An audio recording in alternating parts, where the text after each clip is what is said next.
This podcast is sponsored by nobody. Hey dudes, welcome to Splat from the Past, the only 80s themed horror and sci-fi show where things can get totally radical. Now today I will be welcoming Suzanne von Schaack. She played Susan, the party girl, in the 1982 Sidney Pollack Dustin Hoffman classic Tootsie, celebrating its 40th anniversary this year. And we're going to talk about that. She's also been a model, and she helps models, and she produces. And she's also been in a lot of episodic television in the 80s, like Scarecrow and Mrs. King, Sledgehammer, the new Mike Hammer, and she made a short film not too long ago called The Chains That Bind. And she has a book out about modeling called Modeling Success. You have the question, I have the answer. It's going to be a great, interesting conversation today, and I just cannot wait. March Madness has been better than I thought it would be. And I know I said that the other day, but I got to keep saying it. I am just so blessed with the guests I get. I just can't believe that anybody wants to talk to me. It is just so phenomenal and so miraculous. So yeah, here is my interview with Suzanne von Schaack. Hello. Hey Suzanne, welcome to the show. How are you today? Oh, thank you, Tommy. I'm great, and how are you? I am just spectacular, and this is such a great honor. Thank you for taking the time today. Oh, it's my pleasure. Awesome. So, going back in time, did you gravitate toward acting early on in your childhood? Well, I don't know. I came from a very small farm town called Darlington, Wisconsin. Mm-hmm. And I guess, I did in my play acting. I used to take a garbage can and hold it up and go, mirror, mirror on the wall, who's the fairest of them all. Yeah. I would make up these plays with my friends, and I think it was a little bit out of the ordinary it was make-believe, but it was out of the ordinary for where I came from because, it was really a farm town, 2,000 people, and yes, we had like a class play when I was a senior in high school, and I did that. But I never thought of it myself being an actress. I really never did. More towards my college days, I used to, watch TV and think, wow, I'd really like to be at the Academy Awards and like to be on a red carpet. But everything seemed so far away and kind of make-believe. From where I was and where I lived, it seemed like such a far reach. But then I went to college for like a year and a half, and I had a health problem with a mitral valve prolapse in my heart, which I didn't even know I had. Oh. And so I had to, it hasn't really affected my life. It was just I can't take caffeine, and it would make my heart flageolate. But so I dropped out of college, and then I found a modeling school in Madison, Wisconsin, and I went to that modeling school, and basically through my modeling career, I found acting. So that modeling school, from there I moved to Florida with a couple girlfriends, Mm-hmm. and hooked up with the John Robert Powers School, and then went to New York and for a convention at the Waldorf Astoria. And Wilhelmina picked me up as a model, and I had won the runway competition at that convention, and I started modeling. And one day, I stopped by a friend's house, and it wasn't a house or an apartment in New York, Mm-hmm. and she was just finishing up an acting exercise, and she said, just sit down, we're finishing a rehearsal. And so there was a knock on the door, and they had the improv all set up, who was coming to the door, what their relationship was, and, why they were, there was conflict between the two of them. And I saw them act this whole thing out, and it went from, being really nice to screaming and yelling to crying, and I went, wow, this looks really fun. What a ride that was. And then I found out what acting class she was taking, and I went to see him, and I enrolled. So I studied with Bill Esper in New York. Mm-hmm. He did the Meisner method of acting. Right. And that later on proved to really help me. You know, who you study with is so important. Mm-hmm. And who you have on your resume is so important, where you really start those early beginnings. And I really did not start my acting career until I was 30. I mean, I had modeled, I had traveled all over Europe. I was discovered by Givenchy in Europe, and he took me over there, and then, so I discovered acting really late. But my first film was Tootsie. Right. And which is why, you had contacted me to talk to me about this film. And I'm just sort of linking into it right now as I'm talking, because I studied 2 years with Bill Esper, which is the Meisner method, as I mentioned. Mm-hmm. And Bill had been at Neighborhood Playhouse with Sandy Meisner and had been his right-hand assistant for many years. And as it turned out, Sidney Pollack knew Bill Esper, and that's what really prompted me to get upgraded from an extra to actually having a role in that movie. Wow. So very interesting how things connect. Yeah. Very interesting how things connect. Yeah.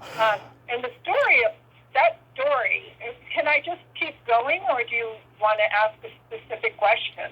Oh, well, yeah, there's a couple specific questions I'd like to ask before we get into Tootsie. When you were studying with William Esper, did any of your classmates go on to become successful in acting?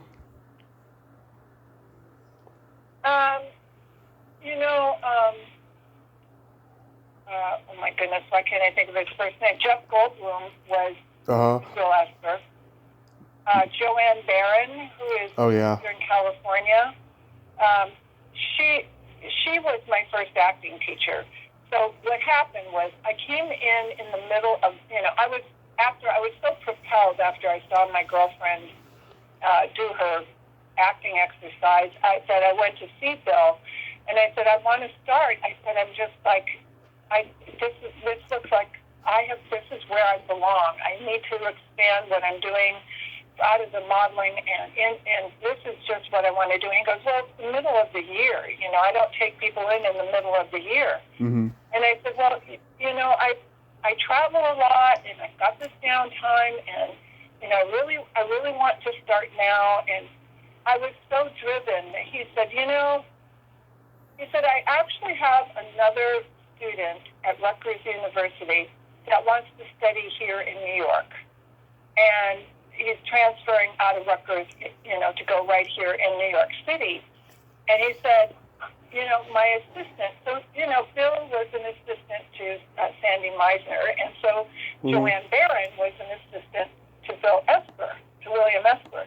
So, and she was sitting with him and watching all the scenes and learning from him how to teach, even though she had been trained by him as an actress. So he said, you know what I'm going to do? I'd like to try an experiment.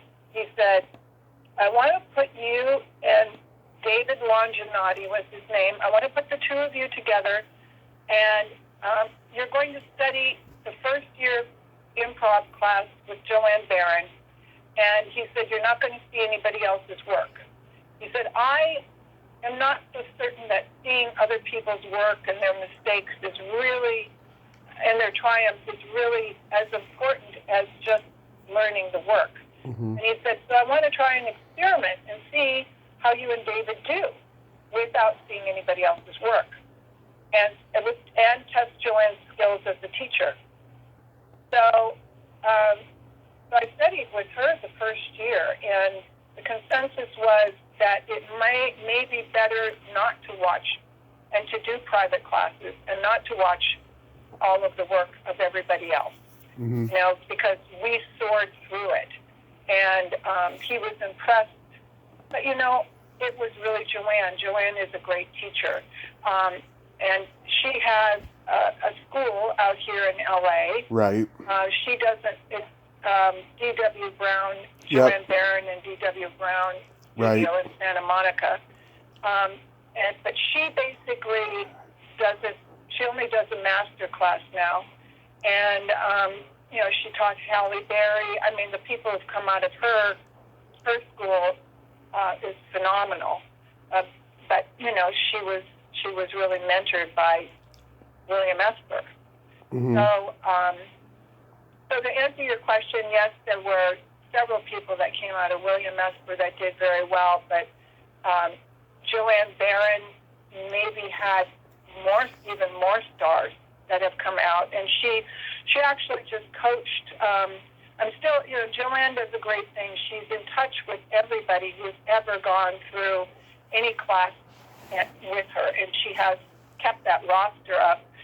And when she has a special thing that's going on, she invites people. So she just did, like an online kind of podcast with Halle Berry, and I don't know how many. There were 1,000 people on the line, listening to the questions and answers that she did with Halle about Bruce, which is up for an Academy Award. And Halle couldn't be more accessible and just, down to earth. And Joanne actually got on a plane and flew to New York because Halle was so involved in the directing part. She got the acting part behind, and she needed Joanne to come and help her. So Joanne does special things like that now. She also coached her on Dorothy Dandridge, and that became an Academy Award. And Joanne is, producing her own film now. And so I had really great beginnings with great people who have gone on to do, a lot of great things themselves. So, so yes, there were people, from people who mentored me. They have mentored others who have become, huge stars and weren't stars when they first started. They were just people that went to an acting class. Yeah. So how do you get cast in Tootsie? Well, okay, so I had done my 2 years of studying, and I said, well, you know what, I'm really not getting anywhere, so I think what I'm going to do is I'm just going to do extra work and see if I could get upgraded, something, just to be around the set. So I was chosen to be an extra, and there was a holding room. We were working out of a hotel, and we were working nights. And there was a holding room for all of the extras, and then the hotel rooms themselves were the dressing rooms for the main actors that were in the film. So back in the day, I smoked cigarettes, and as did a lot of people, but I could not smoke in the holding room, but they would allow me to go out into the hall, which would be the hallway of the hotel where, there were doors to the hotel rooms, and let me smoke there. So I had like a little cup or an ashtray, and it was like 3 o'clock in the morning. It was the middle of the night. I smoked my cigarette, and after I smoked my cigarette, I just laid down on the carpet in the hallway between the doors that would open to the rooms. And I thought, I'm just going to lay here and take a little snooze. And all of a sudden, Dabney Coleman came out of one of the rooms, and he was in Jessica Lange's dressing room, and they were rehearsing a scene.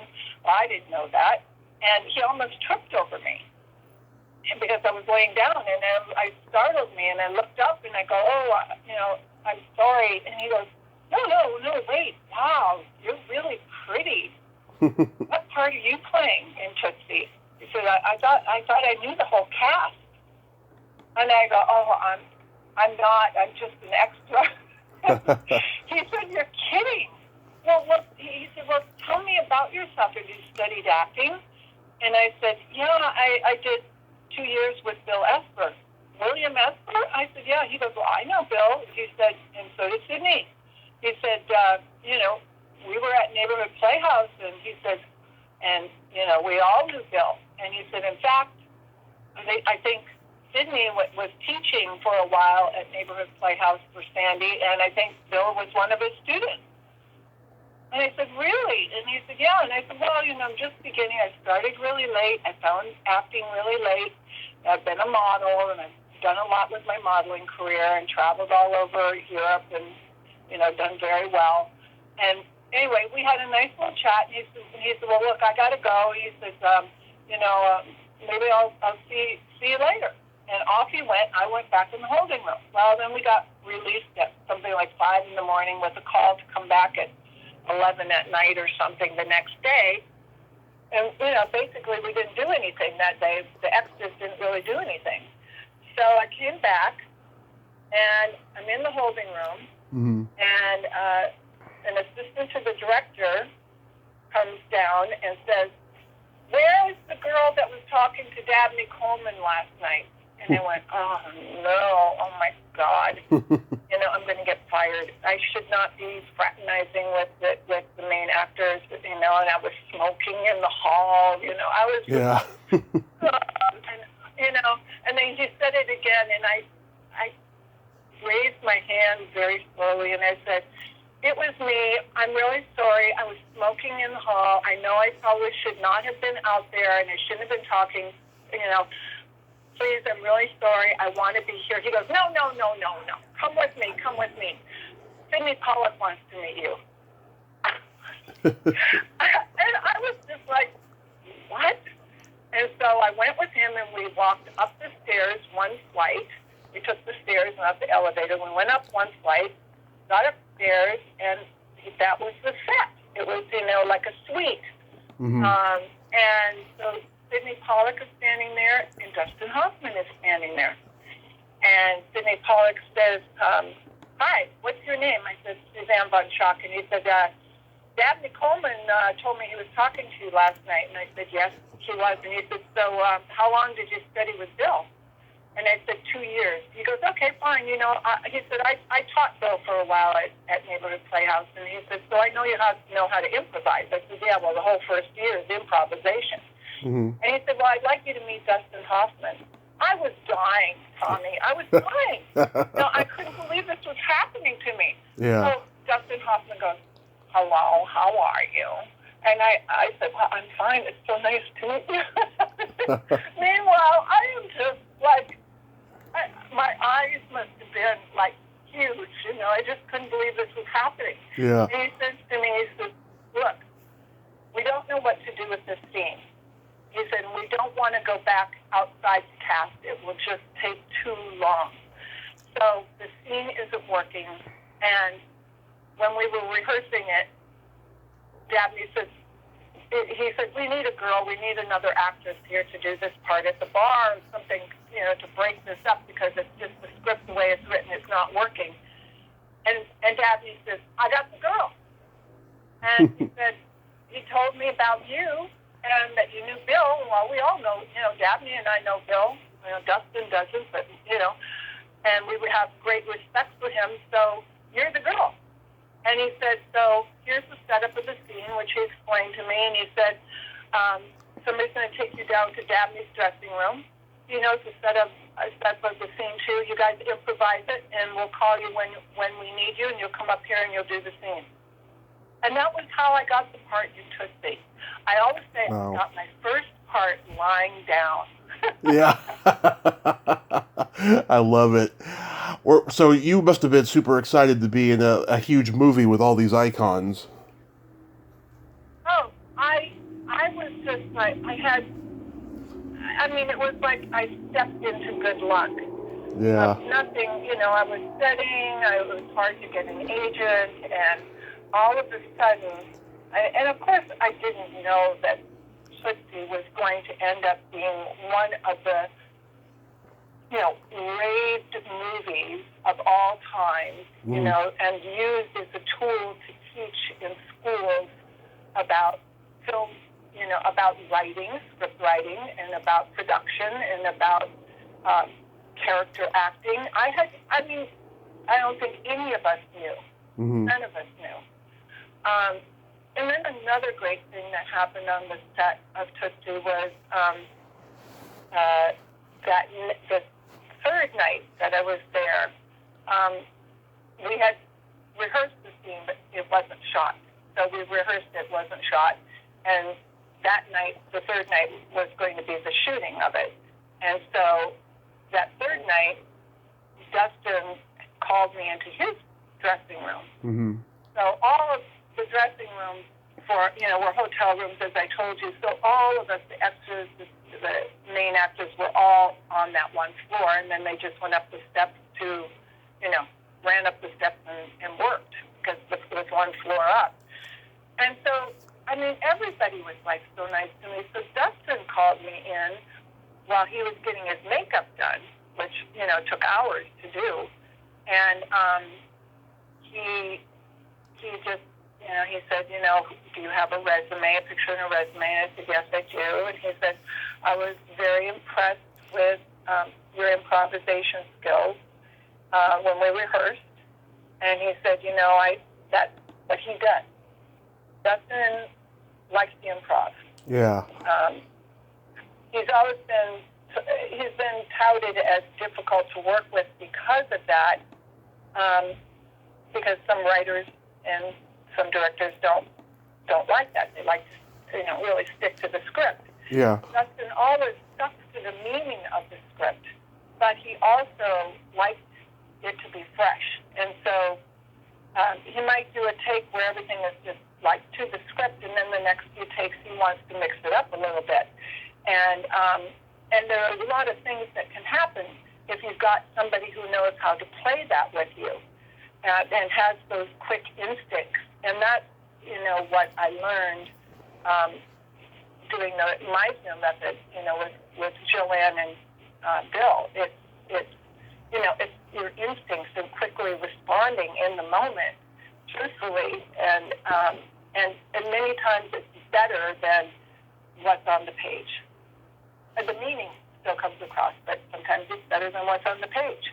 So anyway, he said, that's what I like to do. I like to improvise, and that's the way I work. And it's really nice to find somebody. And he actually called me in on another film later. Mm-hmm. He tracked me down. I had moved from New York to L.A., and he called every modeling agency in L.A. until he found me and called me in on another movie. I did not get the part. They went with a bigger actress who was a star. Mm-hmm. But that film was with Elaine May and, oh my goodness, I think of his name right. Oh, Ishtar. It was Warren Beatty. Yes. Yeah. Yes, it was. Yes, there you go. That's who it was. So, uh-huh.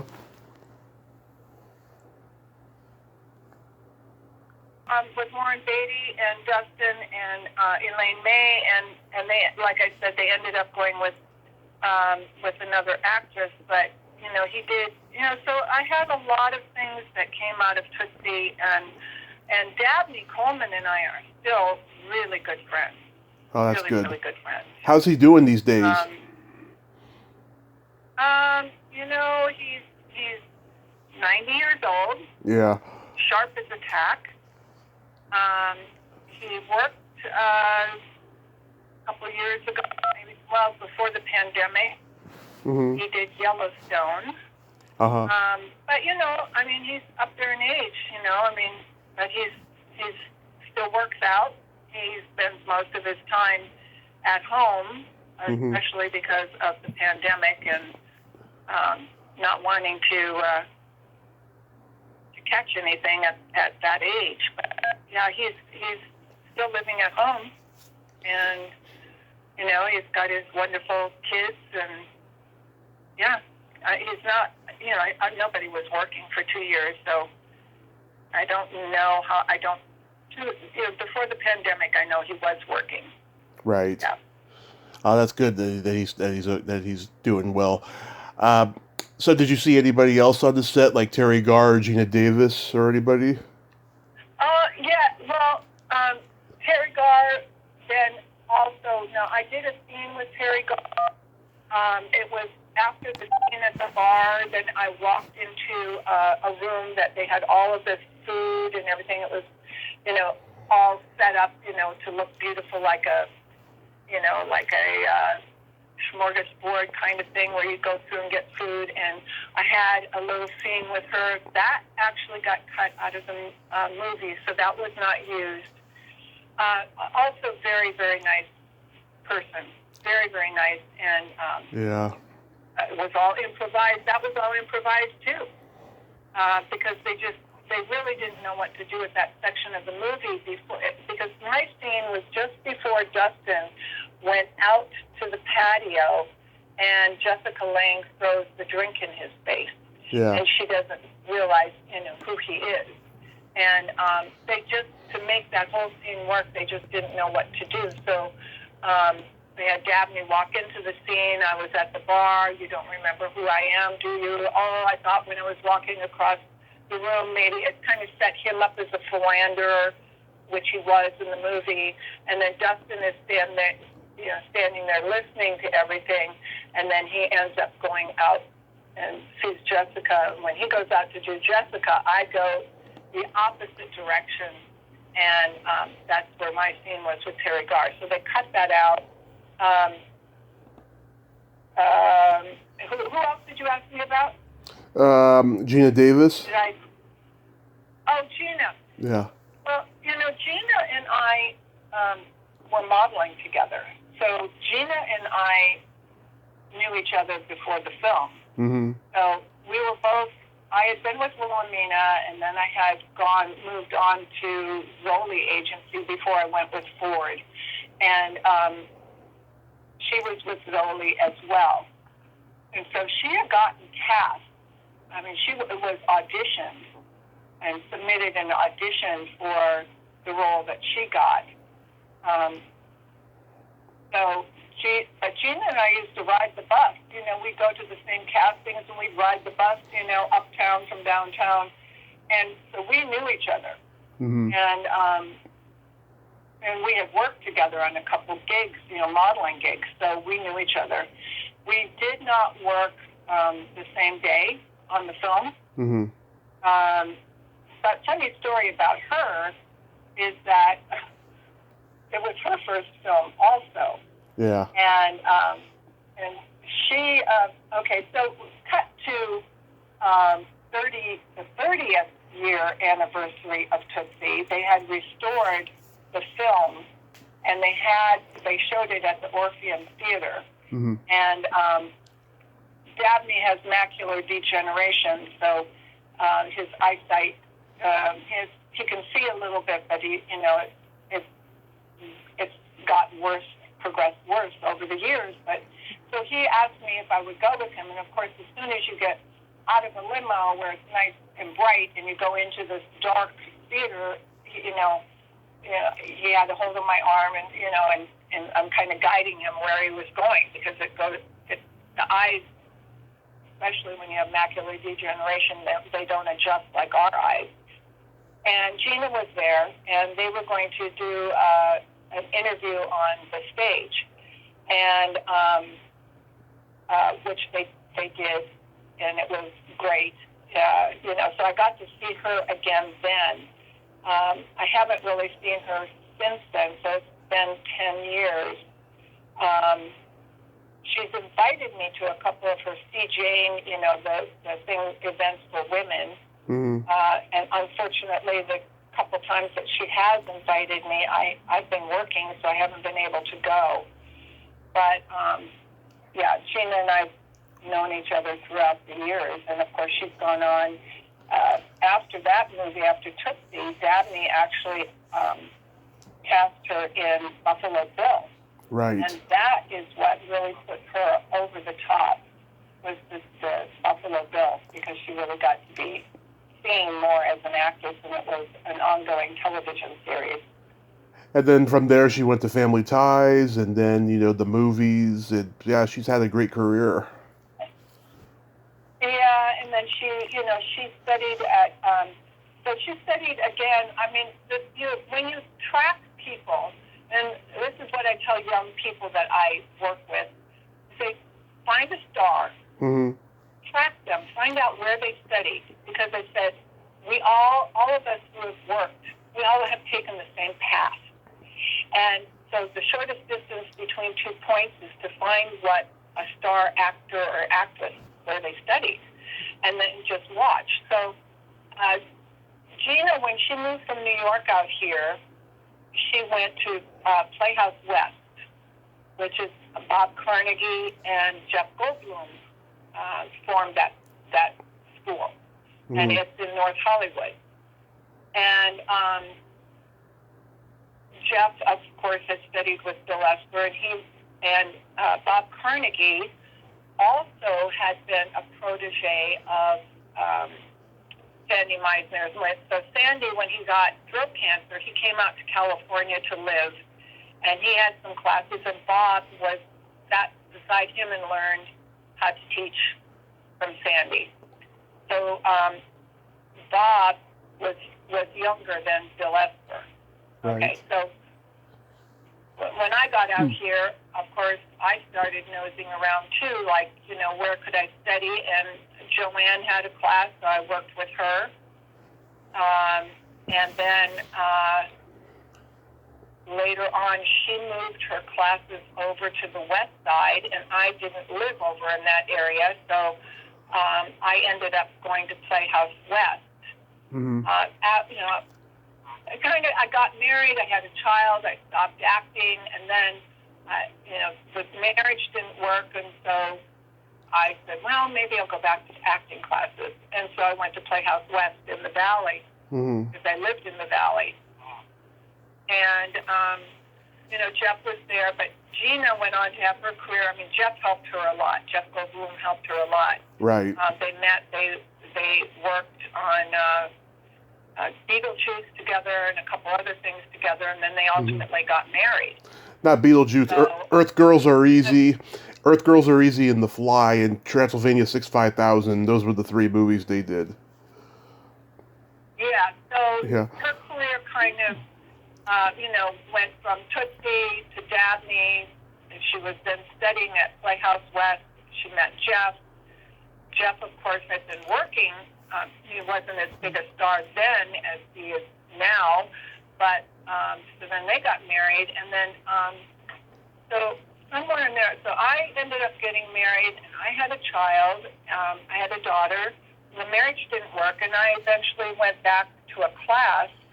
And when I went back to the class, I was the oldest one in the class because they were all kids.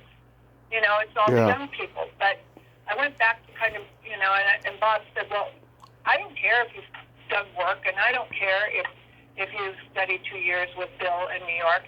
He said, how I do it here is everybody has to start at the very beginning, and, every month I reassess and I move you on. So he said, you're going to have to start with the improvisation. I said, I got to start with that all over again? Yep, I know, okay, it'll be a good review, why not? So it was a month of the improvisation, then he moved me up to the next level, and then, it was before the 3 or 4 months were over, I was doing the scene study class. But it was interesting being in there with, all of the young people, because they all wanted to, work with me because I knew what I was doing. So they all wanted to be a partner because they could see that I knew more than what they knew. And the one person who latched on to me in my class was James Franco. Oh, really? James was supposed to be 18, but he was not. He was 17. He was smart as a whip. He had, graduated high school early and came out to go to college out here. But all he really wanted to do was to act. And he kind of pretended he went to college, so his parents were sending him the money. And he was, he used to be at my house every morning at 9 a.m. And from my house, he would go to somebody else's house to rehearse. And from there, he would go to somebody else's house. But he started at my house for breakfast because eventually his parents found out that he wasn't really doing the college thing, and they cut the money off. Mm-hmm. And so he would go to my house, he'd have breakfast, and we'd rehearse a scene that we were going to do for class. He was always preparing like 3 scenes at a time, and then he'd go to somebody else's house. So he had breakfast, lunch, and dinner at different people's houses, and he was sleeping on everybody's couch. Those were his early beginnings, and very talented, very, very talented. And of course, he went on to do Freaks and Geeks, and then went on to do all the rest that he's done, which is, been phenomenal. He's had a phenomenal career. And I did a short with him, one that he wrote and directed called Good Time Max. Mm-hmm. I did that with him. That was much later on, after he had really done quite a body of work and he was just doing his own shorts. But for me, with my career, I've been in and out of it. Basically, raising a child, my daughter, on my own after a divorce. I couldn't have a revolving door as an actress. Mm-hmm. I really had to make sure everything for her was taken care of. So now I come to this point where I've done quite a bit of work, but it's old, and I'm older. Mm-hmm. And I had a friend that was a director, and I went to one of his classes. He had kind of a master class he was doing. And afterwards, everybody would go for tea at Aroma Cafe, where everybody hangs out here in the Valley, Mm-hmm. the actors. And he looked at me and he said, Suzanne, you've been in acting classes all your life. You need to do something else if you want to jumpstart your career again. Mm-hmm. And I said, well, what's that? He said, you need to write your own short and star in it. I said, okay, I'm not a stranger to writing because I've written songs and, they're all registered, and I've written a treatment, but really produce my own short. Yep, write it for yourself. And I said, I got to come up with an idea, and I haven't written in a long time. He goes, I challenge you. And that's all it took. I went home after that little get-together after his class for tea at Aroma, and it was over Labor Day weekend, and I sat down, came up with an idea, and I wrote a 11-page short, Mm-hmm. and I did it by hand. I didn't type it or anything. I did it by hand, came up with 3 different endings, and then called him the next week and said, all right, let's have coffee. I've written it. He goes, already? And I said, yep, I spent the whole Labor Day weekend writing it. And so I said, here it is. He goes, well, I'm not going to read that. He goes, it's your handwriting. He said, just tell me the story. So I told him the characters. I told him the story, gave him the 3 endings. He goes, I like this ending. And he said, I'll direct it for you. Mm-hmm.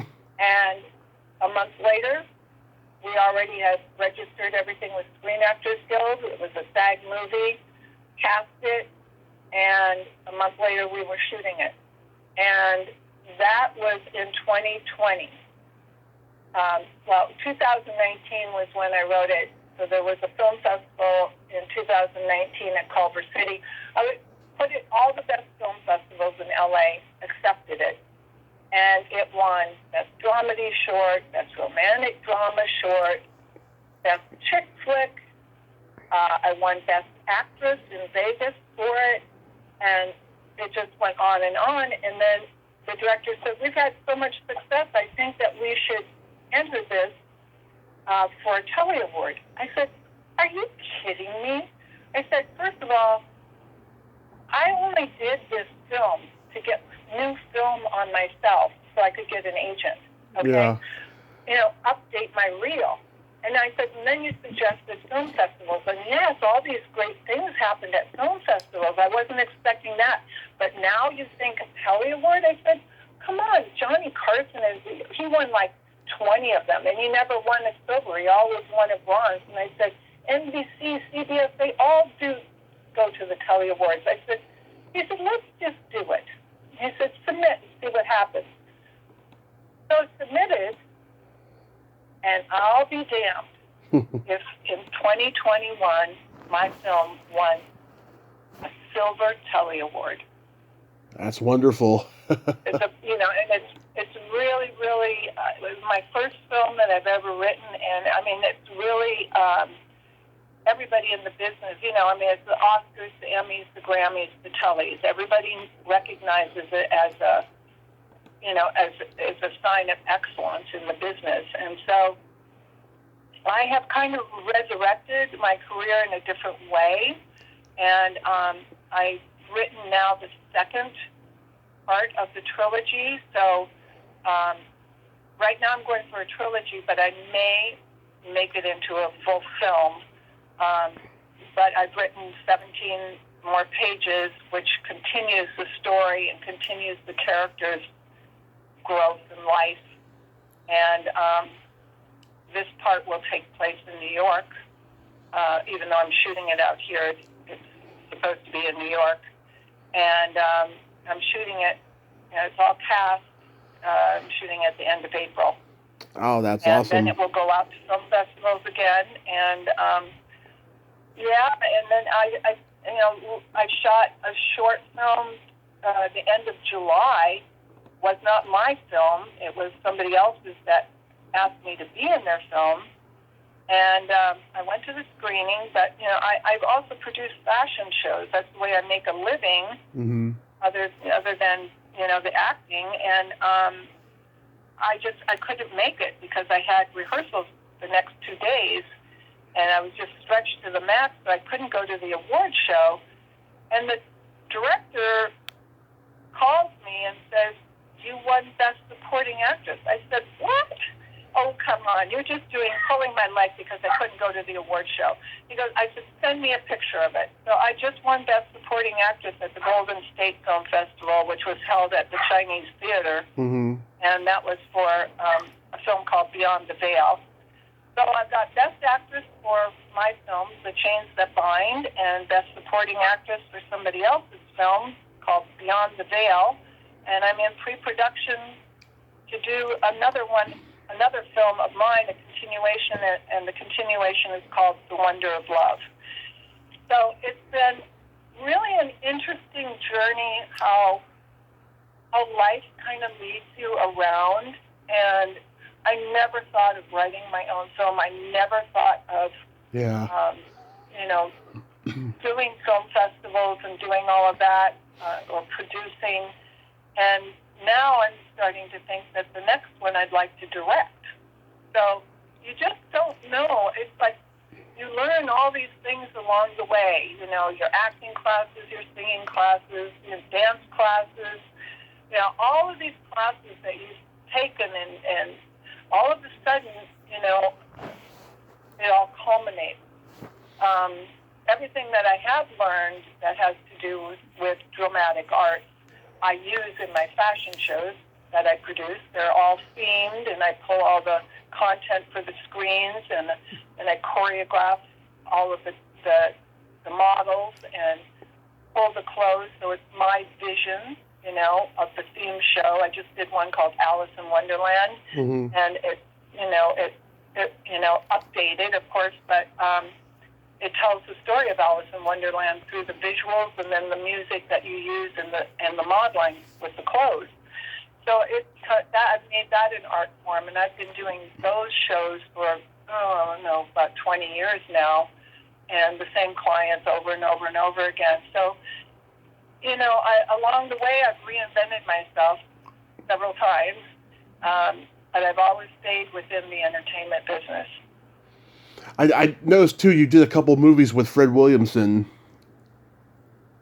Yes, Fred was a really big push in my life, and that also happened by coincidence. There was a group of actors that did not study with Bill. They studied with Stella Adler, and they, you meet all the actors in New York, you meet them. Everybody hangs out at different places, and you end up meeting them. And I was invited to the Ansonia Hotel where all these actors were getting together. They were all out of class. They'd all 2 years, but they had kind of formed their own get-together where everybody could bring in monologues or do whatever they wanted to do, and, with a group. And so I was invited to go, and so I did my monologue, and then afterwards, I lived on the West Side, so we walked. It was a beautiful day, and I walked with a few actors, and, most of them lived on the West Side, too, so they'd go this way and that way as we walked, and we were talking, and the one actor said, Fred Williamson is in town, and he's at the Blackstone Hotel, and he's casting a film, and it's an action film. And I said, action film, I probably wouldn't be right for that. And he said, you should just go over there and drop your picture and resume off. You just never know. Mm-hmm. And so right then and there, I went up to my apartment. I got my picture and resume, and the Blackstone Hotel was walking distance from 55th and 6th Avenue. So I walked over, and I went. He was in a hotel, and he had, like a production suite in the hotel. And so I asked for Fred Williamson, the production, and they called up and said, there's an actress down here who wants to come up. And whoever answered the phone said, fine. So I went up, and I talked to the girl, upstairs, and I just said, I'm an actress, and I'm relatively new in the business, and somebody else who had been, here for a casting had told me that Fred was casting, and so I just wanted to drop off my picture and resume. And she goes, okay, I'll make sure that Mr. Williamson gets it. I got to the elevator, and Fred comes out, and he says, don't you know that you should always ask for the director when you walk in cold like this? Don't just leave your picture and resume. It may not have ever gotten to me. And he said, I'm Fred Williamson.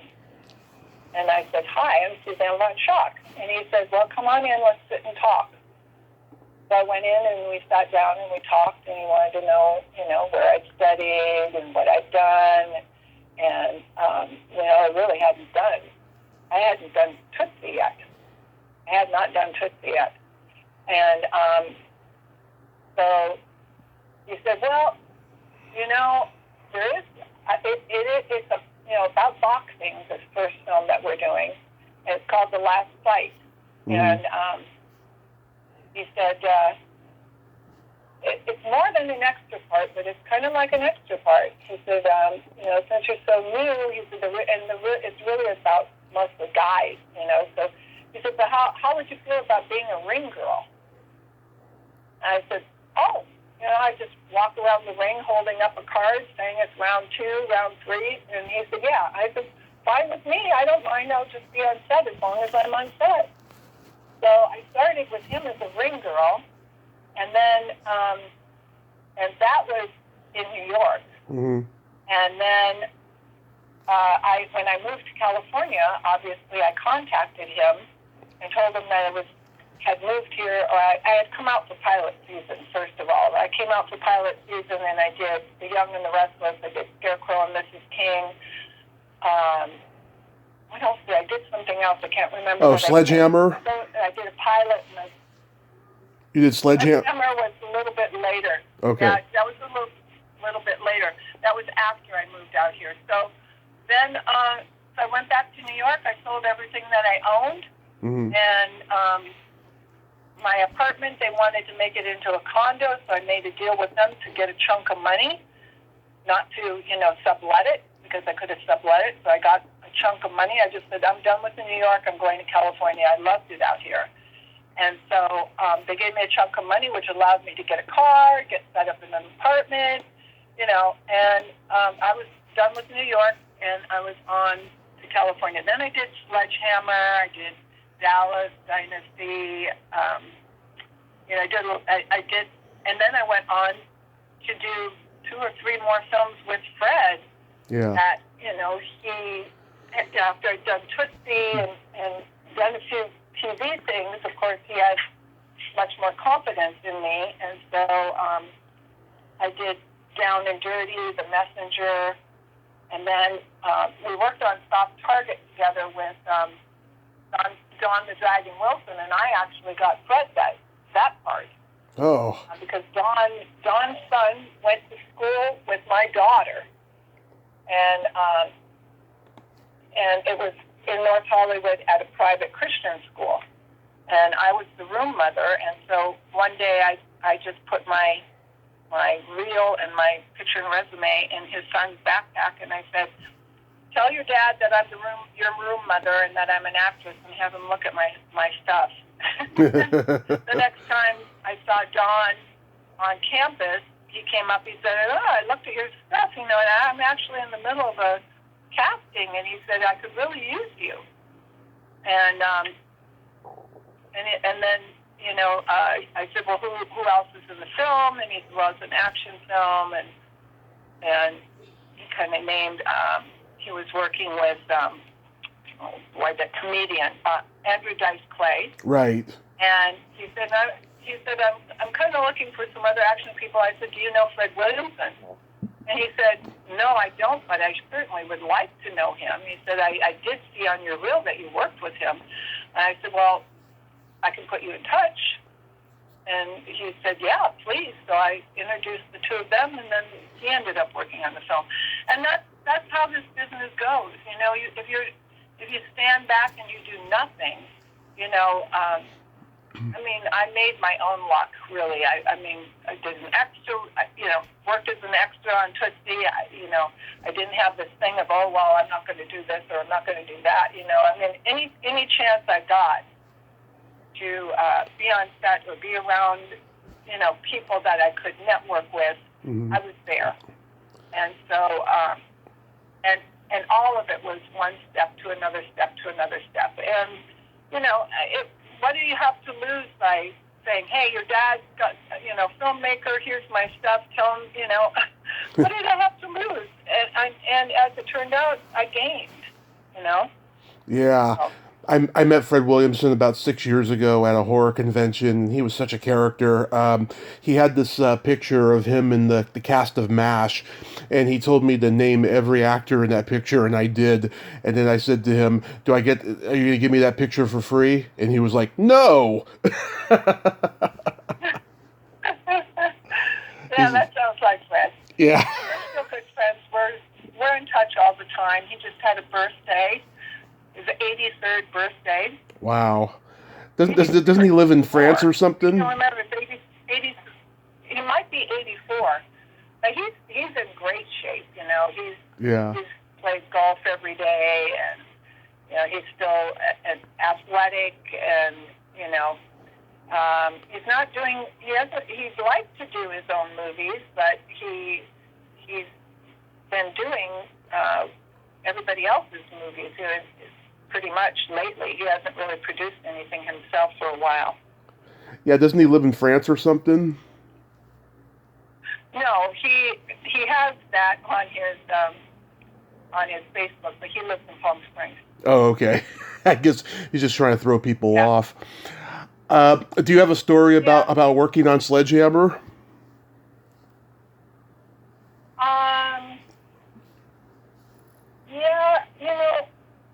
I can tell you the casting of that was also, it was really the casting. As far as the acting went with that, that was just typical television where, you do your wardrobe, you do your makeup, and you come on set, you do 1 or 2 quick rehearsals, and then they shoot it. But it really was the casting on that I'll tell you that story. So, Okay. Kathy was her first name, and I can't remember her last name. She's passed away now, but she was casting director on it, and I can't remember her last name. Anyway, it was her, and she had another girlfriend that she used to cast with. And I had to mime that part. So I was supposed to be a dumb Vanna White character. Mm-hmm. And everything that Peter Marshall said, I was doing the miming behind his back. So he would say the words, and I was doing almost like sign language behind him, making out what he was saying. Yeah. Kind of like a Vanna White who would go up and turn the letter and do that. So I created that character, and what I did was when they gave me the script, I thought, how am I going to do this?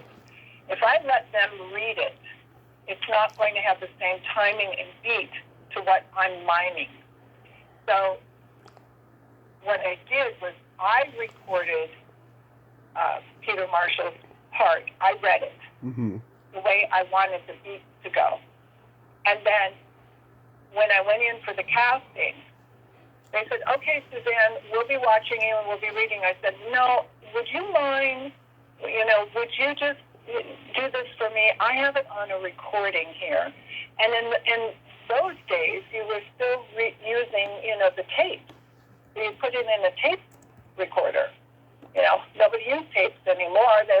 CDs are almost a thing of the past now. So, and they did it for me. They go, okay. I said, I really got the beats down, and it really is going to have to do about the reading. And I said, so let me do it this way, and if you don't like it, we'll do it your way.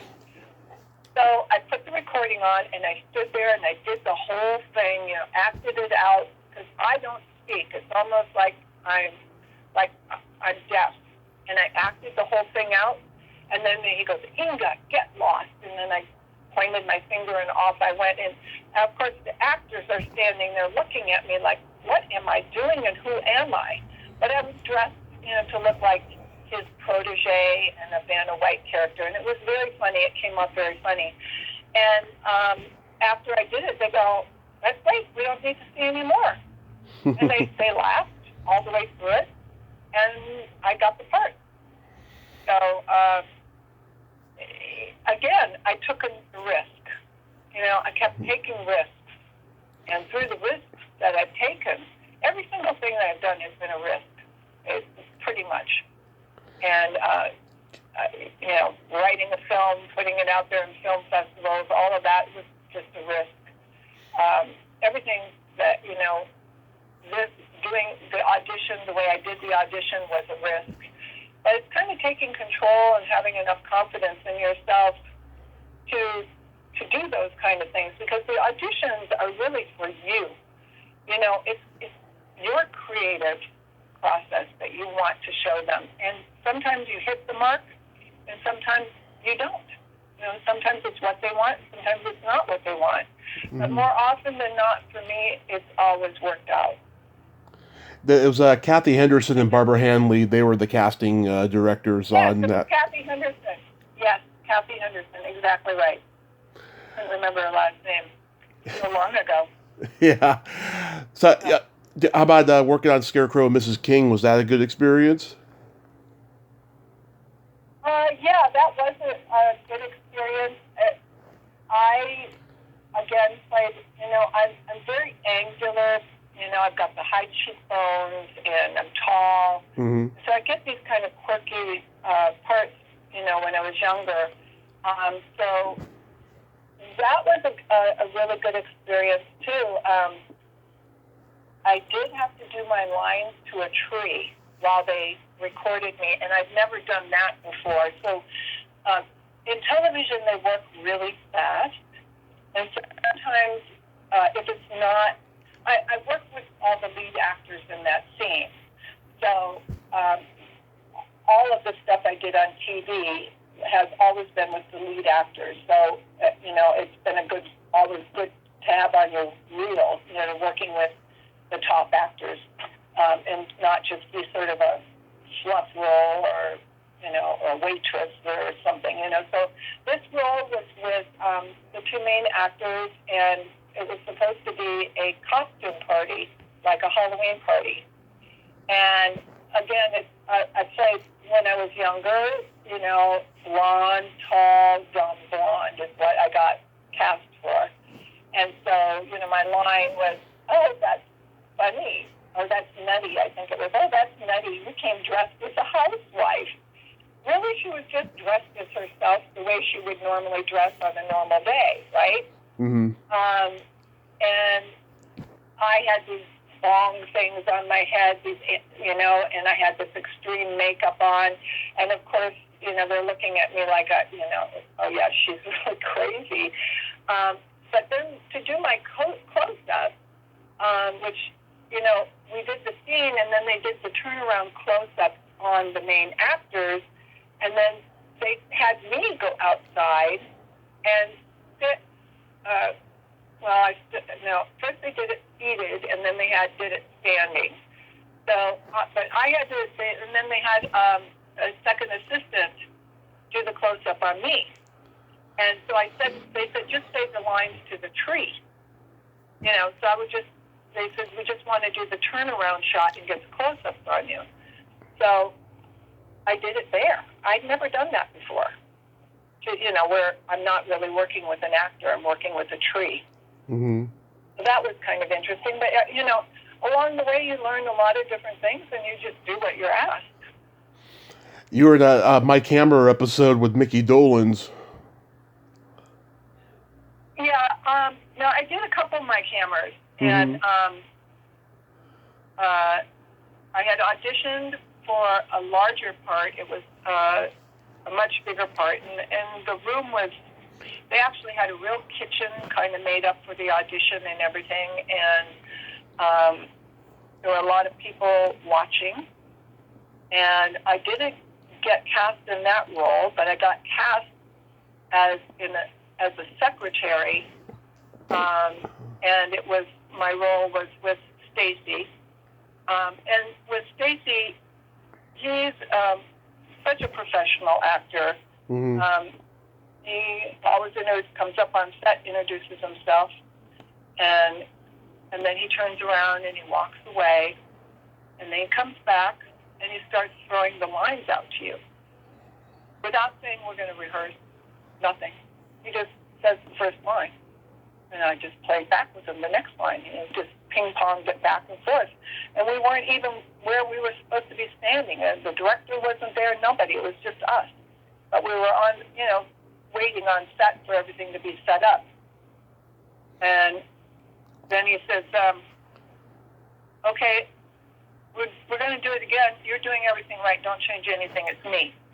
So, you know, the main actor on a TV show has so much pressure on them. Yeah. Because I come in, I'm fresh.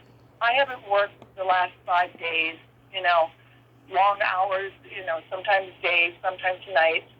I just come in, I'm a day player that's been hired, and so he's got to be exhausted because he's been first of all doing it for several months already, you know, shooting, and also with changes of, like I said, day to night, night to day, which is hard to do. And he's in almost every scene. So it's really important. That's another thing I learned from Stacy was how important it is. I'm always prepared anyway, but I learned from him how important it is for him to have people who come on set that really are prepared. Because I think they have a lot of day players that come on and they aren't really prepared. They're still working on their lines or whatever. Yeah.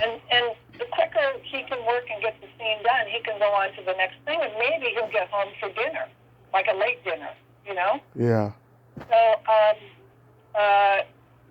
we did that scene in one take, and I got, you know, I guess he has a personal secretary or somebody, but I got a note from him that said, thank you for being such a great fella, and I plan to make sure that you come back and work on our show again. And, you know, and I thought that was really nice. And so, and then I did. After that, I don't know, about a month later, I didn't have to audition. I was just cast.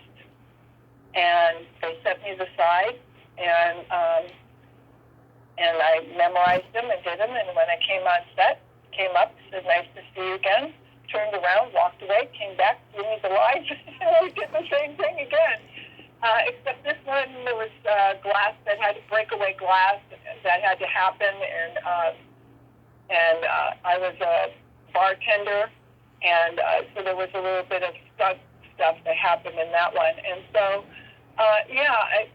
it's important when you work on TV that you are really prepared and that you're servicing the main stars. That's what you're there to do when you're a day player, is to service the main stars so that you can take the workload off of them.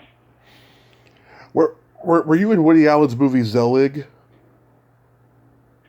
Yes, I was. And this is a great story. Okay. Great story. Okay, so Woody Allen, he was known for always having some of the same Hasidic Jews in the same film over and over again. Mm-hmm. And he's also known to have the same director, the same crew. Everybody's the same over and over and over again, even the extras. Well, the Hasidic Jews were usually extras in his films. He's quite a paranoid guy. He feels comfortable once he gets to know you. Mm-hmm. If he doesn't feel comfortable around you, you'll never work with him again.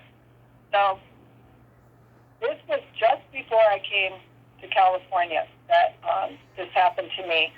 And there's a paper called Backstage.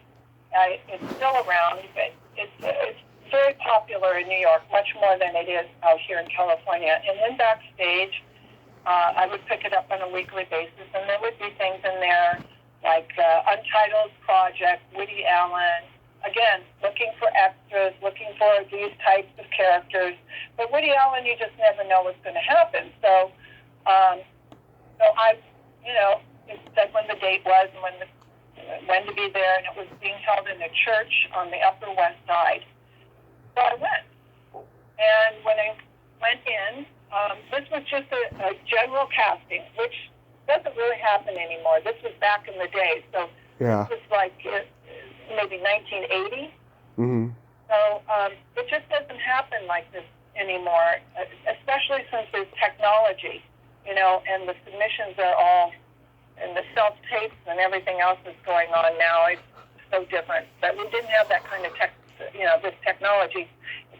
For crying out loud, in the early 80s, there were still telephone booths on the corners in New York City. Nobody had cell phones. Mm-hmm. And computers were just starting to become popular, if you can believe it. I mean, when you go back and you look at the history. So casting was really, you walked in and you met somebody, It's not like now where you send in a self-tape, you meet nobody, and you do a second self-tape and you still don't meet anybody, maybe until you're on the set. I mean, I think some now it's getting a little better. Maybe the second time, the callback, you might be able to meet in person now, but yeah. I don't even know if it will ever go back because everybody's gotten so used to the Zoom thing and the self-tape. So anyway, getting back to my story with Woody Allen, the casting was in a church on the Upper West Side. So I went with my picture and resume, and I did know a story from another actress that had told me his castings are a little bit weird. And I'll tell you my story first, and then I'll tell you how her casting went. Okay. On another project. But so I get there, and they had everybody in pews, and so he was in the upper part of the church where it went up, like where the choir would be. Right. And then there was a lower part of the church where there were just the pews. And so he had I recognized all these guys, the Hasidic people were all in one pew, and, they were all people who'd been in his films before. And they put me in the showgirl. They were looking for showgirls, so they put me in with all these really tall, legged girls. We were all in one pew. So as the characters that they were looking for, they kind of separated us that way. And then they would, when it was my turn for our row, they would take you one at a time, and you would go up, and he had an assistant sitting next to him up in the choir area, and he doesn't like to look you in the eye. What's your name? And he's looking down at my picture and resume, and I say my name. Where are you from originally? He looks up at me after I said my name. I said, I'm from Wisconsin. He goes, number five. And all of a sudden, somebody grabs me by the arm, and they pull me, and they go, you're going to go over here, and you're going to be photographed, in a Polaroid. So it was the strangest casting I've ever been to. So I go over, and they Polaroid me, and then they said, okay, and now you're going to sit here and wait. And then somebody else, they go, number three, and they had to go downstairs at the church. So he never says yes or no to anybody when he casts. He just sends them to areas. So I'm sitting there and I'm thinking, oh, everybody's going downstairs. That must be good. I'm the only one up here, and a couple other people were up there, and I thought, well, we must be the rejects. And then he wants everybody else because he's kind of looking, for extras, So I'm thinking. So then what happens was he says, tell all the threes that are downstairs that they can all go. But this is after a half hour. And so then somebody comes over, and the threes are released, and they come over and they talk to us. And meanwhile, he's been doing pew by pew by pew, and they say, okay, you can leave, but be sure that you check your messages on your phone, and or that you have, they wanted to make sure that we had, like, in the old days, you had a messenger thing that would message your phone, and you would call into it. You had a call-in message service. Be sure to be checking your call-in message service because you will be called for another audition. I went, wow, I wasn't expecting that, so I left. And he was working with Roland and Jaffe at that time, and they were working, they had offices in Carnegie Hall, which was really right around the corner from where I lived, because I lived on 55th and 6th. And sure enough, I got the call, and I went in. And when I went in that day, he was like a totally different person. He was so nice and looked me in the eye and had a nice conversation with me. After he's picked who he wants, and he knows that he's pretty much settled on who he wants, then he is just like a totally different person. So we had a really nice conversation, and he basically just talked to me about my life and how I got to New York and things like that. That's all he did. He wanted to know about the person, and then I got the job. And so there were 3 or 4 of us that were. I made more off my sittings than I did working the day that I worked. He made us look like dinosaurs, and I had a dinosaur spine down my back with a big tail, and I started at my head and went down, and really high heels, and we were showgirls, and so that's my story with Woody Allen. And he played Danny Rose, and he was on stage with us and all of that. So it was like a featured extra in a way, but he handpicks everybody. And like I said, he was, even on set, he's a very shy person, but once he's got his group and he's handpicked, he trusts. He's much more trusting. Now, my girlfriend who went on the casting for another movie, in New York they have coat check rooms where you hang you check your coat in the winter, and then you go in and sit down and have your dinner. And they did this at the Russian tea room. And when it's a coat check room, the top part, there's a split in the door. It's like a half door, Yeah. So there's you understand what I'm saying. So anyway, he had that closed, and he was behind in the coat check room, and he wouldn't even see the actor, he would just have them slide the picture between the two slats of the upper part of the door and the lower part of the door.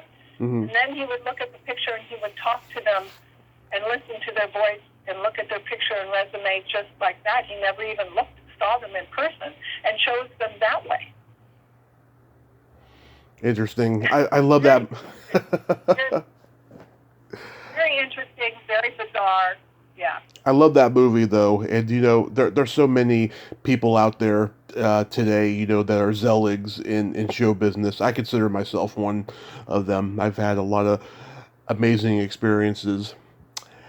You have a book called Modeling Success. You have the question, I have the answer.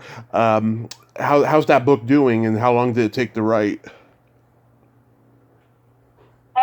It's a book I've always wanted to do, because when I started in the small little town of Darlington, Wisconsin, with dreams of being a model, I had no handbook. I had nothing. I mean, I just, you know, found my way to a modeling school in Madison, which was called Beautiful People Modeling School. And then I kind of told you in the beginning how I went to Florida and then to New York.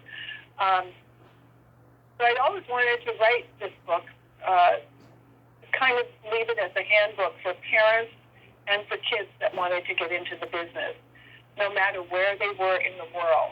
And I just never had the time because I was always so busy working. COVID happened, and I sat in, you know, that March, through the whole month of March, watching the TV like everybody else did. And by the end of March, I just said, this is going to go on for a very long time. And if I could write a film, a short film, even though that was only like 11 pages with dialogue, maybe I could write this book. So I didn't tell anybody. I got up every single day, went to the same spot, and I started doing my outline and started writing. Every single thing that is in that book came out of my brain. I didn't have to do any research or anything like that, because I've lived that life. I know it backwards and forwards. I've helped many young girls and trained them, you know, taught them runway, taught them print, helped them put their Z cards together, and I've placed them with agencies, and they are working all over the world, these girls. And I just sat down and I wrote it. And like I said, every bit of information came out of my mind, my experiences that I had had. So I am mostly known for the modeling business. I always have been, because I was such a top model in New York. And then, like I said, Givenchy discovered me and took me to Europe. And once I did a show for him, then every other designer, Valentino, Chanel, Guy Laroche, all of them, they all used me in all those. I did La Oficial, I did all the magazines there. So I'm really very well known in, you know, by people in the business, and I've been written up in some books, you know, with interviews and things, as an icon of the modeling business. And then the fact that I have gone on to help young people that I see have potential and place them with agencies. I can pick up the phone here in LA and I also still in New York, and call any agent and just say, I have a girl for you. And they all say, bring her in, because when I bring them in, they already know how to walk. They've got their cards together, and all they have to do is send them out and get them work. So, like I said, I'm really known for that. So I sat and I wrote that book, and it was a lot of work. Tommy, it's a lot of work to write a book. Oh, yes. I know. I'm writing one myself. Editing? I'm writing a book myself. Yeah. Okay. So you know. So the editing process, I think we must have edited it 10 times back and forth. But by the time I got to the 6th chapter, I said, you know, I guess I better find somebody who can type up this manuscript, because I still have some writing to do. So I checked around with a few friends, and I found somebody who knew that process, and also knew a designer who could design, you know, the format that I wanted, the way I which is along the way, I have been asked the same questions over and over and over again by parents and models, and I would answer it. And that's why the modeling success, you have the question, I have the answers, why there's a subtitle to the book. Right. So the book starts out with a chapter on maybe agents, and then there's a question, and I give an answer. And then I go into the meat of how do you get an agent? What are the ways that you could get an agent, and how do you go about it? Then I go into the questions and answers, and they tell a little bit more, and then I go into the tips from me. Suzanne speaks, and their tips from me. So the format is like that for each chapter. It's very easy. It's very informative. And I have had tremendous success with this book. It's been out a year now, the end of February. It was a year. Uh-huh. It's still in Fashion Models. It's still in the top 100 books on Amazon. It has won 2 awards, the Best Book Award as a finalist and the International Book Award. And mine is a paperback, but my book held up with all the Simon and Schuster and the Walden books, all of them that publish, held up with all of them as for me as a self-publisher. Right. And I'm still getting royalties, and I've got speaking engagements that I do at with groups of models and modeling conventions, and it's still selling. So it's done very well, and I'm very proud of it. It's also in several libraries that they picked it up and put it in libraries, high school libraries. So, yeah. That is amazing. Suzanne, you are so amazing. Thank you so much for coming on today and sharing these wonderful stories. I hope your short film goes well and that people continue to buy your book. Thank you very much. I will invite you to the next screening once I get it shot and edited and out at film festival. I'd love to have you as a guest to come to the film festival. Oh, that would be so awesome. Thank you so much. You have yourself a great day, and please stay safe. Okay, I will, Tommy. Thank you for calling. Thank you. Having me on your show. All right. Bye-bye. Bye-bye. Well, there you have it. Suzanne von Schaack. I got it right this time. Von Schaack. Ain't she a sweetheart? Oh my God, the great lady, great stories about modeling and acting. Very passionate about what she does. I enjoyed talking to her today. Well, until next time, this is Tommy Throwback Kovac saying, there's no shame in living in the past, because the present sucks. Later, dudes.